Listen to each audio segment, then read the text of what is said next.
আমার লেখা একটা গজল গাইতে বলতেছে, শুনবেন ছোট্ট করে। আমি যে গজলটা লেখার সময় কেঁদেছিলাম, রাত্র প্রায় 2 থেকে 2:30 বাজে, তখন আমি লিখেছিলাম গজলটা। আপনার পারলে আমার সাথে একটু সুর দিবেন, হ্যাঁ? এই তো যে সুন্দর নূর নবীজি, নামটি মধুমাখা, তুমি ছাড়া শূন্য জীবন, আমি যে বড় একা।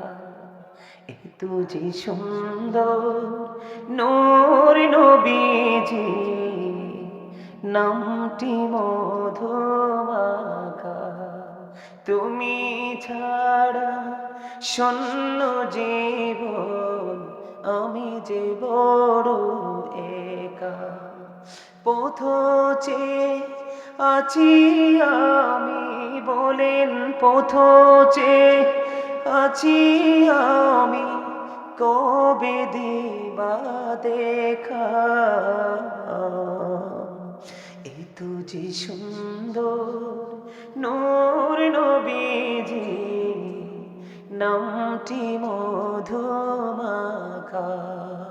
তুমি ছাড়া শূন্য জীবন, বলেন তুমি ছাড়া শূন্য জীবন, আমি যে বড় একা।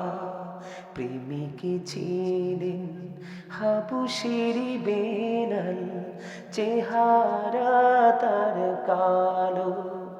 প্রেমিক ছিলেন হাবুশের বেলাল, চেহারা তার কালো।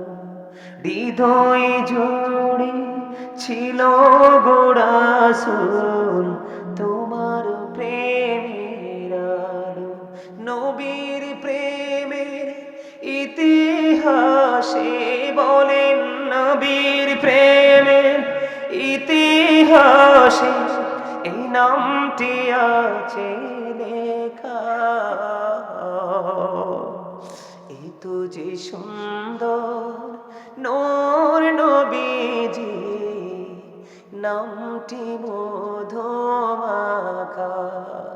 তুমি ছাড়া শূন্য জীবন, বলেন তুমি ছাড়া শূন্য জীবন, আমি যে বড় একা। পথ চেয়ে আছি আমি, বলেন পথ চেয়ে আছি আমি, কবে দিবা দেখা। মারহাবা বলেন না? অনেক লম্বা গজলটা। সম্মানিত উপস্থিতি, আসলে বলা উচিত না, আমি কিন্তু একজন রাইটার। হয়তো নভেম্বর ডিসেম্বরের মধ্যে আমার লেখা কিতাব সর্বপ্রথম প্রকাশিত হবে। এর মধ্যে আমার জীবনে যত হামদ, নাত, ইসলামী সঙ্গীত, মিলাদের, জিকিরের কাসিদাগুলো লেখা সবগুলো আসবে।